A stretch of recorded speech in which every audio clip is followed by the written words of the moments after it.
Well, thank you so much for joining us. We're thrilled to have this series continue on. Each one gets better and better, and we get to learn a little bit more about the Rock Island Arsenal. I'm so happy that you guys are in person, and then the folks that can join us online. But I will just let Kevin take over. Thank you. Thank you. Yeah, and so today, this month, we're talking about kind of the culmination of the anniversaries for Rock Island, and we'll obviously continue on and talk about the follow-on. I think Mark's taking most of those. He's also he's the assistant historian at Army Sustainment Command, talking about the numbers and things that Rock Island produced later on. But so we'll jump right into this. So a little bit of going back in a little bit of review here is that kind of the baseline or groundwork for the establishment of the arsenal. So in 1805, Zebulon Pike, he goes up the Mississippi River, he's looking for the headwaters of the Mississippi. He sees Rock Island, the island itself, and determines this is an important military structure. That it's got these really tall cliffs above the river. It stands out. There's a series of rapids. I'll show you the map in just a second here.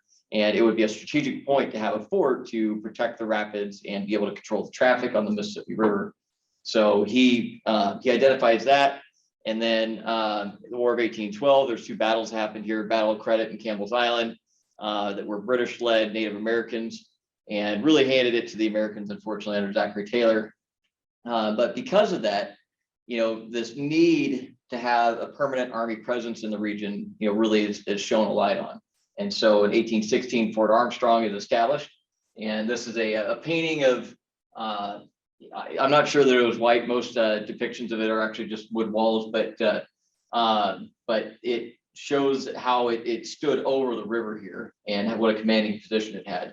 But they built Fort Armstrong in 1816, and that really remains up through 1836. But this is a picture or a drawing of the island of Rock Island with the Rock Island Rapids shown here. So all this shaded area is all the rapids, and the little dotted lines are showing depths for the way through the rapids. So you can see how treacherous, at least at Rock Island, it was for boats to get through. And I always like to point out that this map was surveyed by Lieutenant Robert E. Lee, obviously go on to be a famous guy in the Civil War. But less famous is Lieutenant Meigs, who he comes back to Rock Island and works at the arsenal during the Civil War as well. But just kind of showing where we're talking about here and where Fort Armstrong is here at the very western tip. And also note that Davenport and his properties right there on the western quarter of the island as well.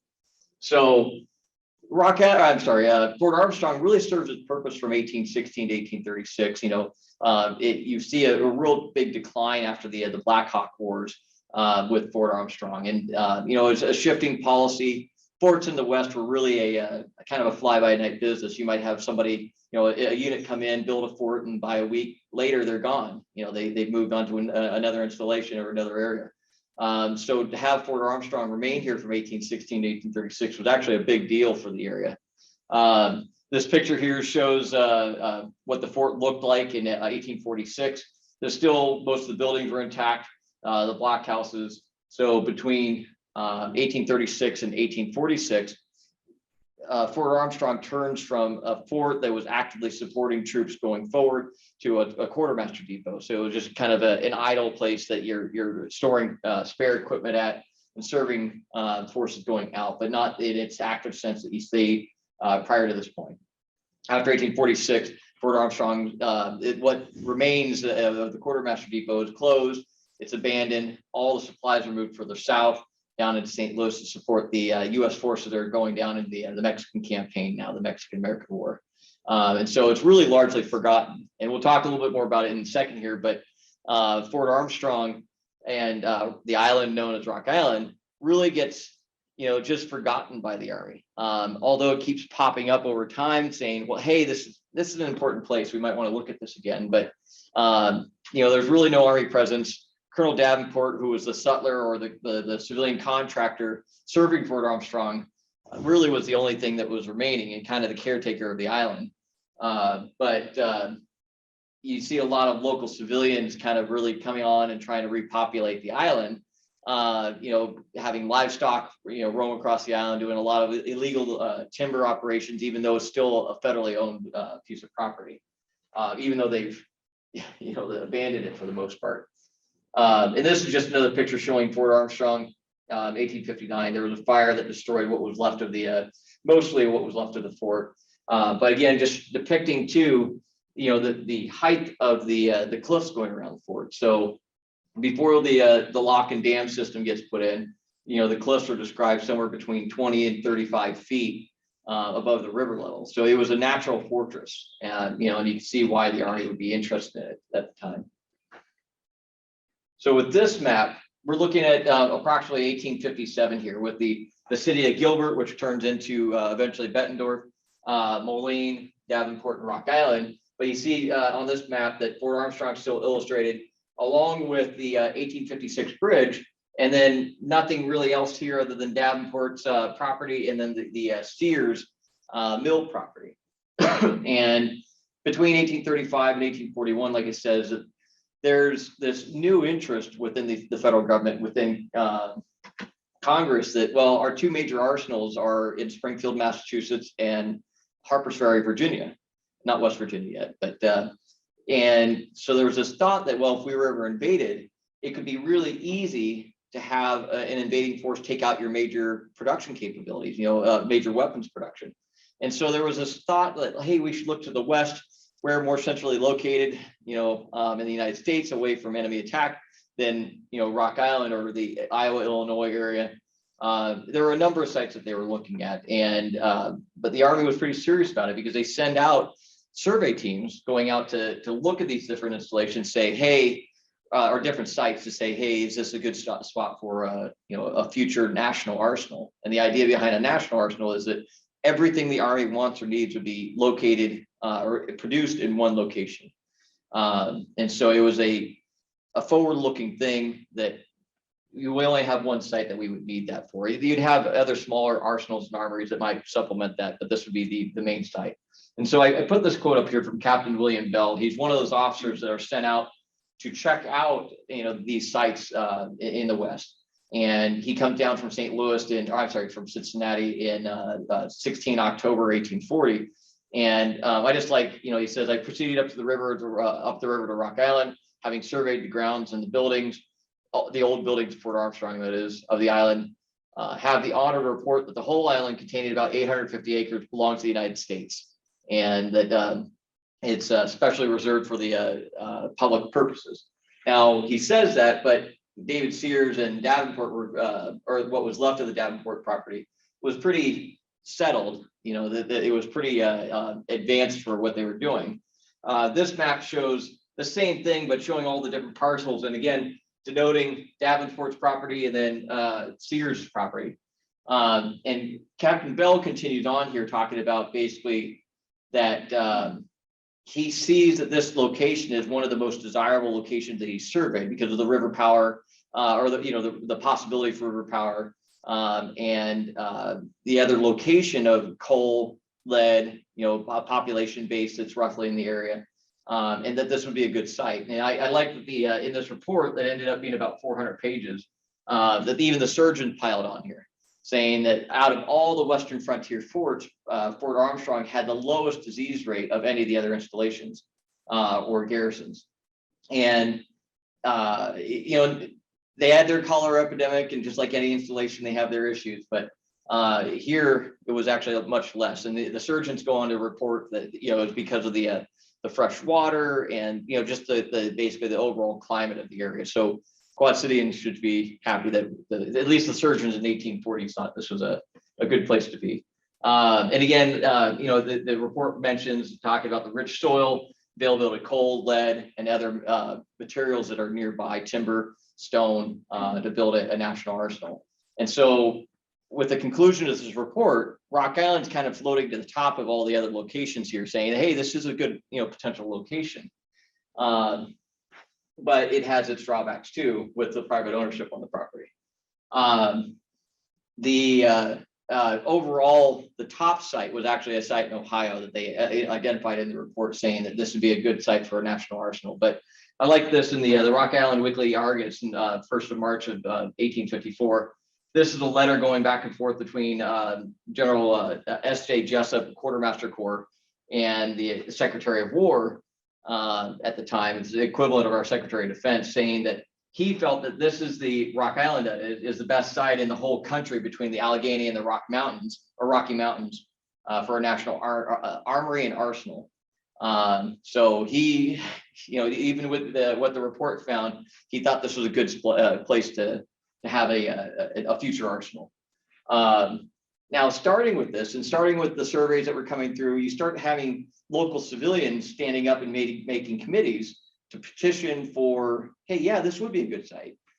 You start seeing some of the like John Buford, Joseph Knox, Joseph Wells, some of these names that are predominant figures in the area.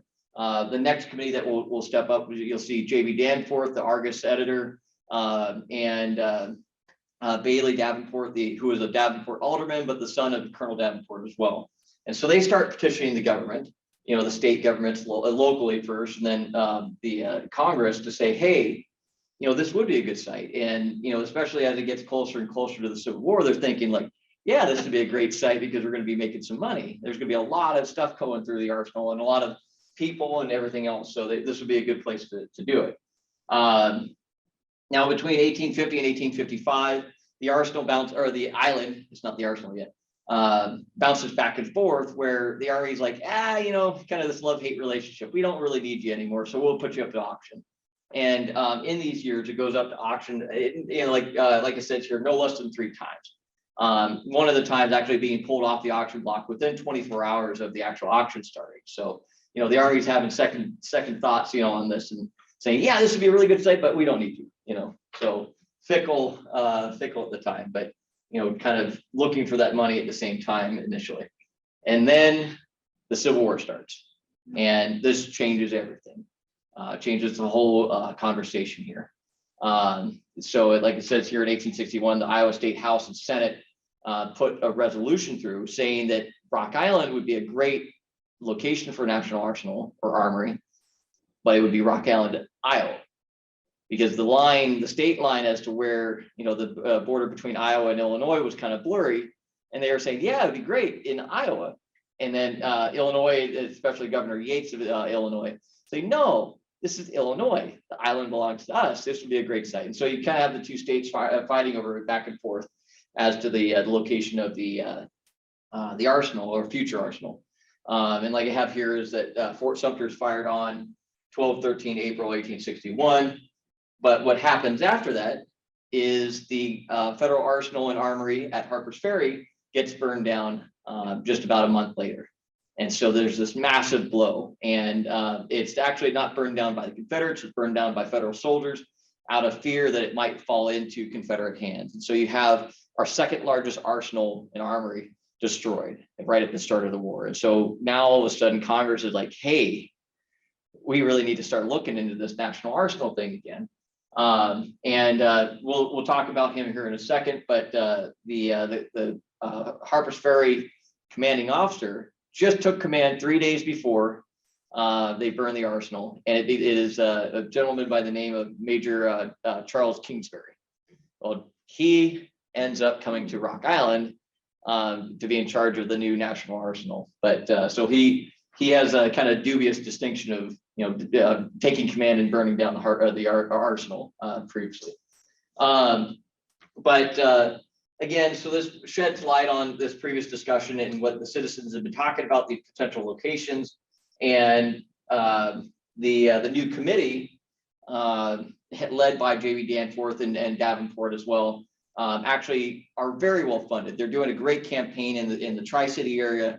Talking to local senators, the state senators, and talking to Congress and trying to sponsor a bill going forward. They're so well funded that they actually write a pamphlet to send to every member of Congress saying what a great site Rock Island would be.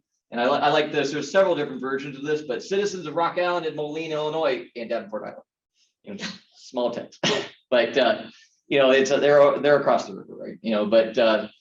Talking about all the benefits to the local communities, what they could offer to the nation, you know, and what the way forward would be on this. And so, believe it or not, that it was a Iowa senator that sponsors the House Bill 342 that basically promoting Rock Island as the national arsenal. Well, that eventually is amended to have 3 locations in total added to it, and then changes Rock Island, the intent for it, from a national arsenal to you know, something less, basically something in between, where it spreads the love between these 3 sites.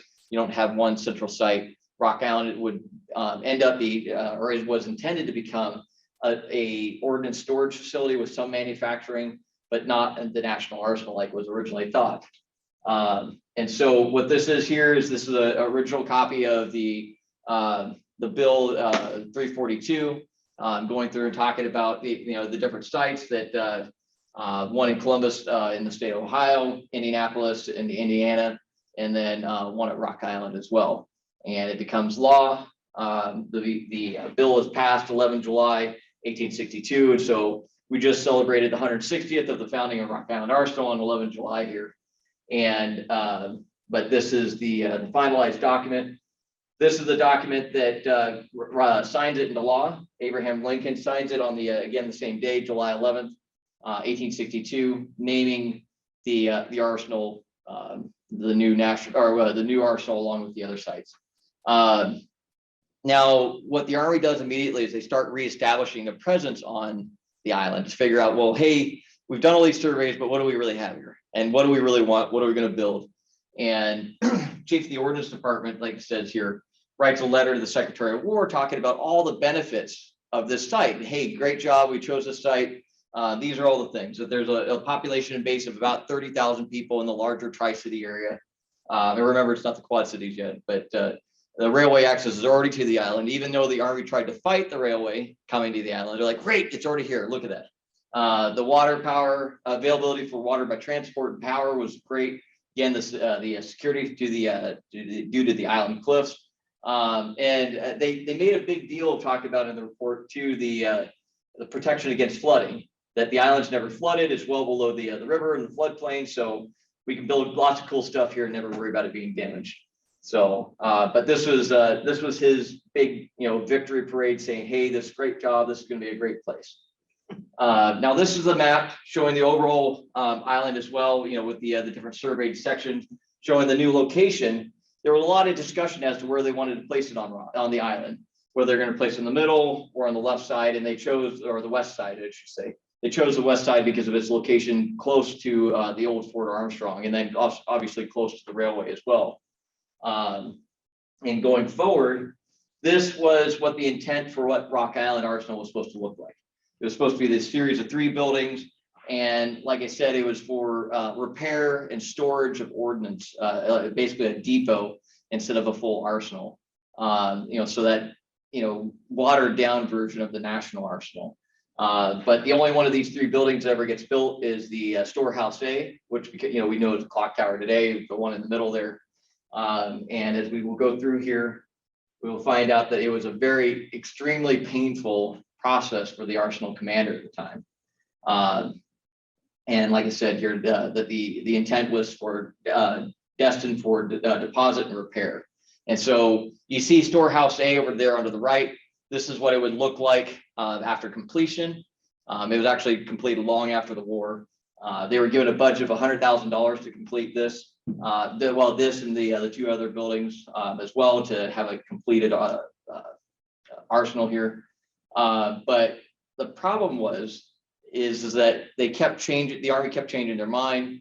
The Civil War was ongoing, and as soon as within about a year of the establishment of the arsenal in 1862, the Army changes its mind that we got this huge island that's vacant. Well, we should do something else with it, like put a prison camp on it. And so the available manpower that was going to actually construct the arsenal was now being sapped for construction and use of the Rock Island prison barracks as well. So that has problems, and we'll talk about it here in a second about the stone. But this is actually a drawing showing the completed clock tower or Storehouse A in the background, but also showing this was Winfield Scott's headquarters from the Black Hawk Wars. that remained next to the clock tower. And there was actually an archaeological excavation a number of years ago that actually found the original foundations for the house that still remain there in the grass field next to the building as well. So it's just an interesting part that it remained that long and was actually still being used through the Civil War for housing. At least they've mentioned it. So this is Major Kingsbury, the poor guy that comes to, or burns down Harper's Ferry and comes to Rock Island. The construction of Storehouse A began late in 1863, would pause for the winter and then start back up in 1864. Initially, he started using Leclaire limestone. So it came out of the Leclaire Quarry. You can actually still see parts of the quarry for the quarry house going up River Drive up past Leclaire. Now, the problem with that was that it wasn't a very big quarry to begin with, and you need a lot of stone for a building of this size. A 5-story building in total, fairly large square footage, and immediately once he started getting stone from them, he started having production problems where it's like, I'm just not getting the stone I need. It was all being shipped down river to him and unloaded at the site as rubble. So it's not actually being cut at the quarry. It's only being made into blocks at the quarry, and then you cut it on site into the actual building itself. And at the time, it was designed with a clock tower. It's like it says 120 feet tall with 4 clock faces, so that all the entire cities, or all the cities around it, can see it. Now, I put this in here just because it seemed like a good spot, but the clock was not purchased until after the war, when General Rodney gets here, and it weighed 3,500 pounds. And if you ever get a chance to go to the Mississippi Valley, River Valley Visitor Center, run by the Corps of Engineers, and they have extra docents or something, you can actually ask to go up into the clock tower, and they'll show you the clock mechanism and everything. And it's really fascinating. It's set up by a series of weights and pulleys that run the clock. And so it's a pretty cool clock in general, but the original one was purchased for about $5,000, which was a huge amount of money at the time. But like I said, it didn't get finished until after Kingsbury leaves here and Rodney gets to the site. But so this is the 1856 railroad. Fort Armstrong's off to the west, and that's the new shop or Storehouse A. And this is the footprint for the new prisoner of war camp, known as the Rock Island Prison Barracks. And just because of the overwhelming numbers of Confederate prisoners that were flooding into the system, and they had to have a place to put them. And you already had a federal presence here. It's on an island. If they knew about Alcatraz, they'd have a comparison here. So it kind of takes up that bandwidth, as we would say today, for the construction of the arsenal, and back and forth between the two departments. So the ordnance department is tasked with building the arsenal. Its ordnance department is a subsection underneath the Army in general, and then the quartermaster department is tasked with controlling the prison barracks. And so two federal agencies, they never fight, right? You're never going to have any disagreements in anything. So this is a lithograph showing what Rock Island looked like after the prison barracks was built. These different circles, the one up to the top left is the pest houses, or the pestilence houses. So all the most infectious diseases, they were separated. And this is well into 1864, that this is the hospital and everything's here. They start realizing that, hey, got to separate these guys out, or it's going to get into the larger population of the camp. And the red square is the Confederate prison hospital, where they had over 500 beds available for sick Confederates. The one circle there is for the federal officers' quarters. Federal enlisted quarters were on the opposite side of the prison camp, with the modern day Rock Island Prison Barracks monument being about where that arrow is showing. And then the Storehouse A and the clock tower is way over there on the far side over there on the yellow circle. And then I will point out here the new Rock Island Bridge. Well, previously there was only ever the railroad bridge going between Rock Island to the Arsenal Island and then over to Davenport. During the war, this was something else that Major Kingsbury had to deal with as well. Was the city of Rock Island decided on their own, without talking to anybody, that hey, there's a whole lot of money over there on the island that could be made by local Rock Island citizens, so we'll build a bridge, and then people can come and go as they please, and you don't have to take a barge or anything like that. And Kingsbury was watching it being constructed, writing to the Secretary of War saying, what do I do? can't stop him really, so that's just another layer of things that happened to him. That's like, he has to fight this as well. But in April 1864, Congress passed a law, basically the eminent domain law, saying that they could purchase or reclaim property for fair value, on government sites, and specifically naming Rock Island here. And so this is actually a picture in 1905 of the David B. Sears mill. I can't talk, mill. And the unique thing that they talked about this mill is that during the Civil War, they actually, after the purchase, they used it to house surplus Confederate ordnance. And that sometime after the war, arsenal commander said, you need to strip that out. And so they had, thousands of cannonballs, live cannonballs, still explosive cannonballs in that mill sitting there for years after the war. But David Sears was given $145,000 for his 35 acres. And the sum was because of the amount of work that went into his property, creating the mill, creating the wing dam that goes out to the east of the island. And so that was seen as a fair and equitable value to reimburse him for his work on the island. Colonel George Davenport's family gets about $41,000 for his 150 acres on the west side of the island. And the funny thing about that was that Bailey Davenport was very much like Colonel Davenport, very shrewd, very wise businessman, and held out for it was a good portion of the war waiting for that right offer to sell their family's property. And he got every penny of that property that he could. And so it says here, like the payments were seen as very generous because the Army wanted the island. And considering that both men only paid $1.25 in the original cost per acre, I think they did okay on their original investment on them. Yeah. The remaining claims that were on the island were settled for less than $1,000. And so these two were the major players on Arsenal Island now. So again, going back to, Kingsbury's problems here is that, they're tasked with developing, or the quartermaster department, like I said, was the prison barracks. The ordnance department was the arsenal. And so you have friction between the two of them taking place here as to who's top dog on the island now. Controlling the site was really difficult. So after the bridge is built, that Rock Island citizens are actually bringing animals, livestock onto the island to feed on, on the island's resources. And so when they were talking about building the actual storehouse A, that they had to routinely shoo animals away to clear the construction site out so they could keep building the storehouse. And like I said, that none of this was done with permission. Finally, Kingsbury gives permission after the bridge is built, so insult to injury is already done.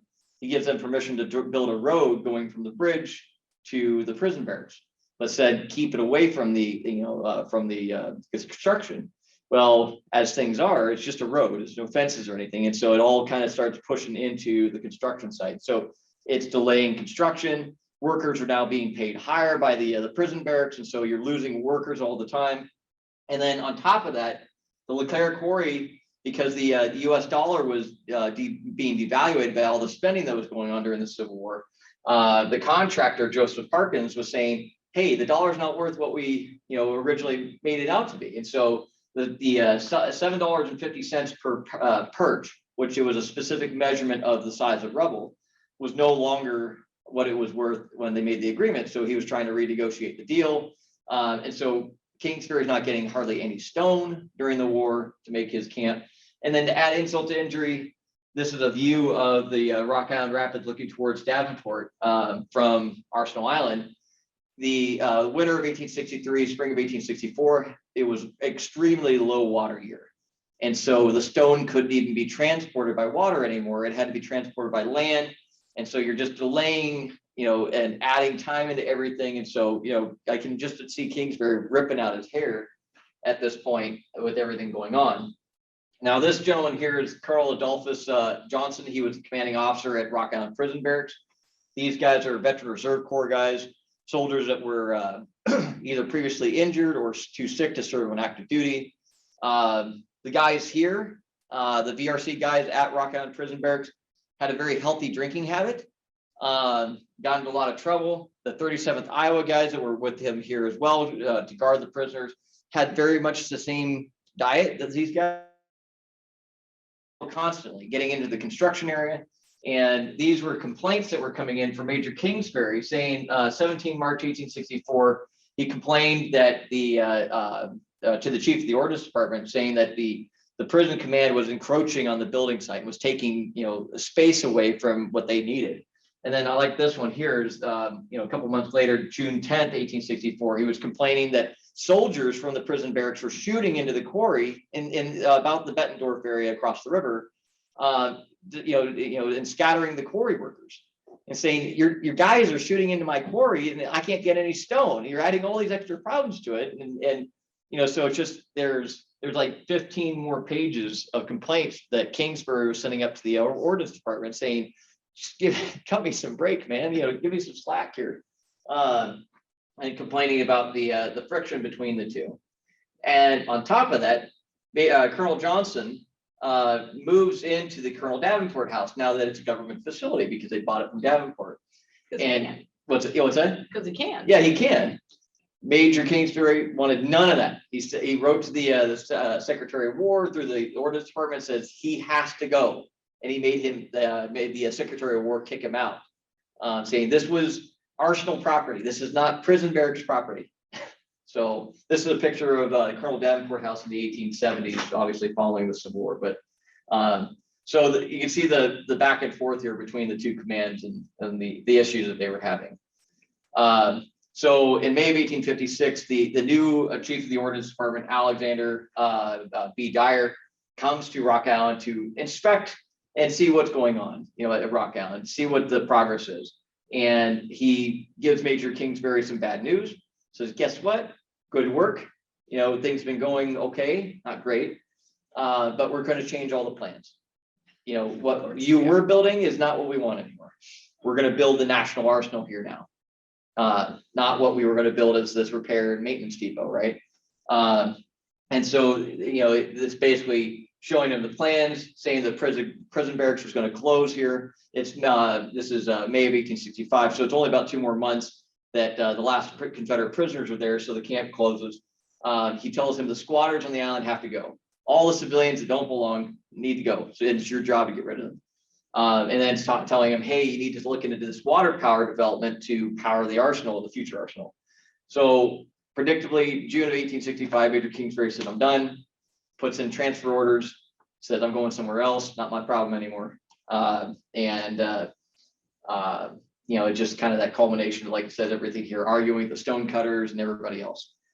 So Brigadier General Thomas J. Rodman is appointed the new arsenal commander, becomes known as father of the arsenal because of his revolutionary designs for the new arsenal, as well as bringing pieces together and making things move forward. Now, he had a lot fewer problems than Kingsbury had. He doesn't have to fight the Civil War along with everything else. And I like this is that in the documents, it says almost a year to the day that Kingsbury leaves, the clock tower is finally finished. So it's like, well, I'm sure it was a good way of going there, but Rodman gets that final piece to finish it off. And so again, just going back to the same map showing where the arsenal was intended to the new design for the National Arsenal. And so Rodman designs a set of 10 stone shops on the center of the island, the highest part of the island. It has good, it's only about 8 feet to the bedrock. So good location to build them at. And this is what the National Arsenal is going to be. And each of the shops have specific purposes.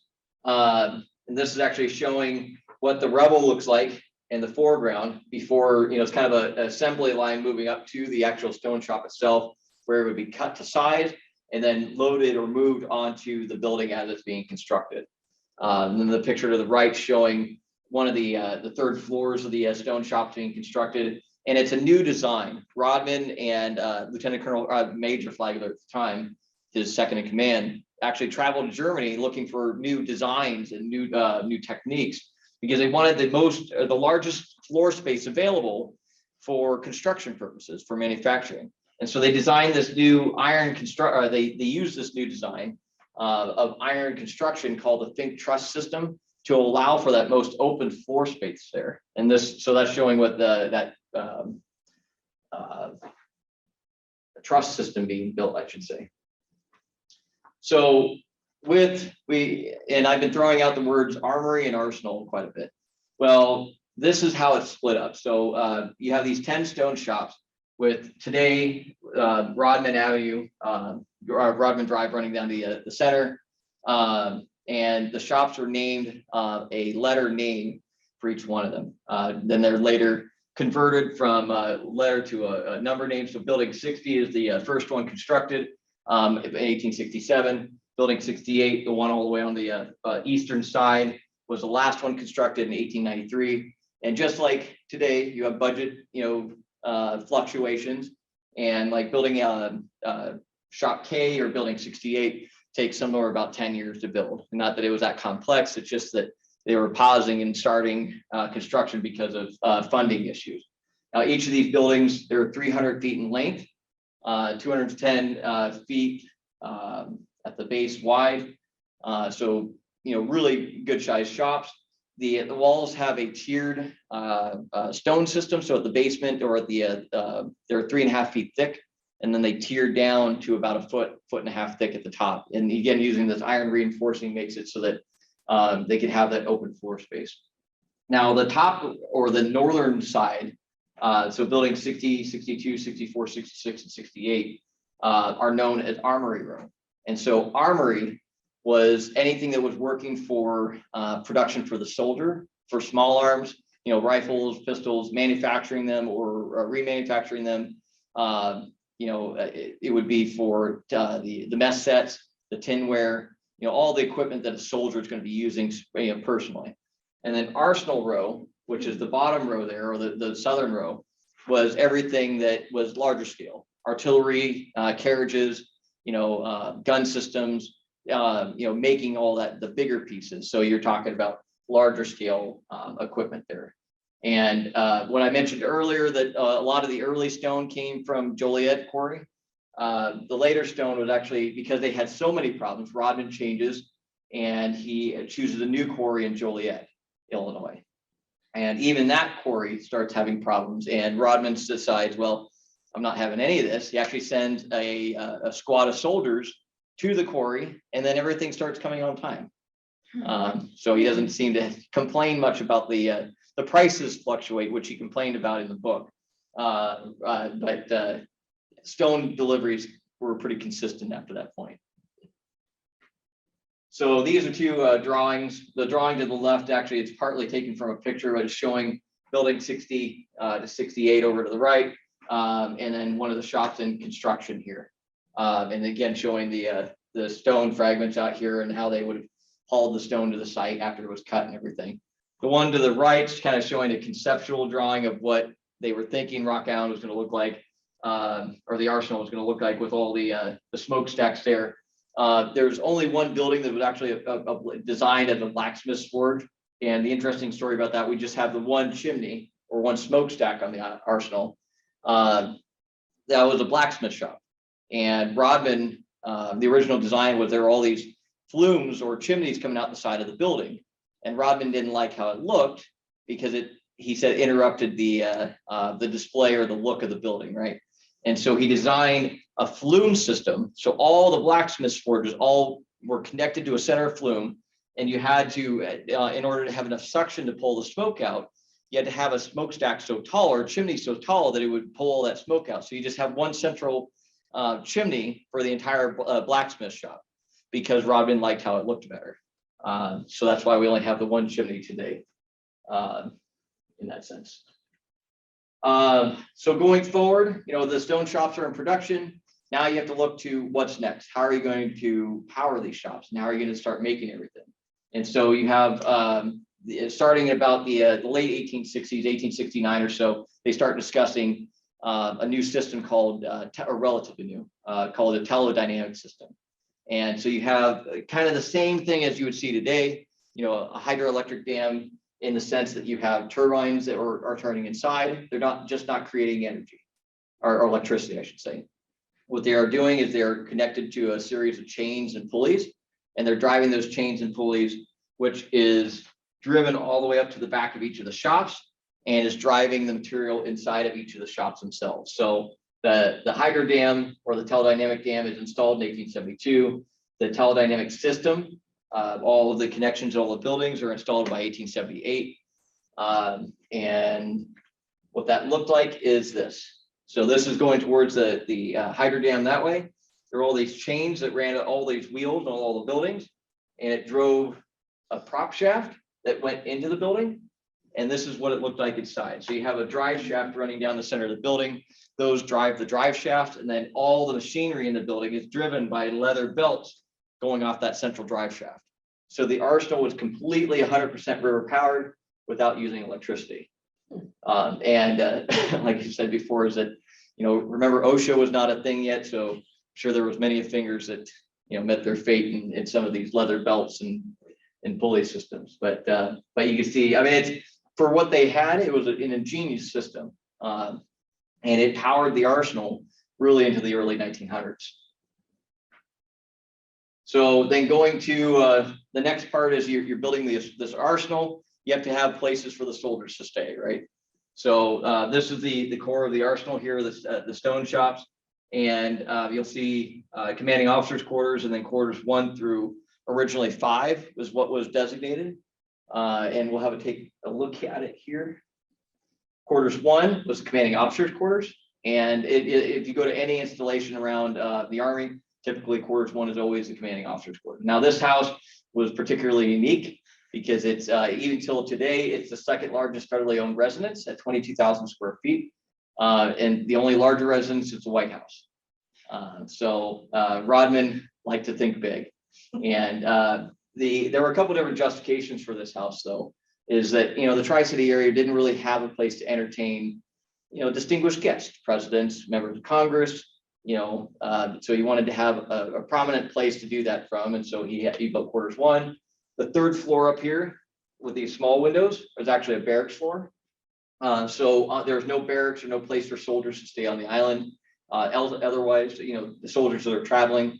And so you have an entire floor of the house that's dedicated to have traveling soldiers staying there, which, you think about today is an unusual thought, but that was one way he justified it.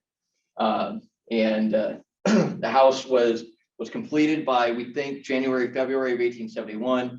Rodman moves in, we feel, for about 4 to 5 months until June 5th, 1871. The very first formal event was his funeral. He actually dies of, we feel, as a heart attack. On the death certificate, it says overwork, but we think that's probably equates to a heart attack. He'd also been having some health issues prior to that point. He may have been struggling with cancer or something like that, but he put all this thought and all this effort into quarters 1. This is actually in 1906, the fountain, driveway fountain. There was a whole series of rose gardens that were to the south side of the house. The gardens were actually completed in 1872, so after Rodman had already passed, but nevertheless, an incredible house, incredibly well designed. And like Mark had given, it's next month?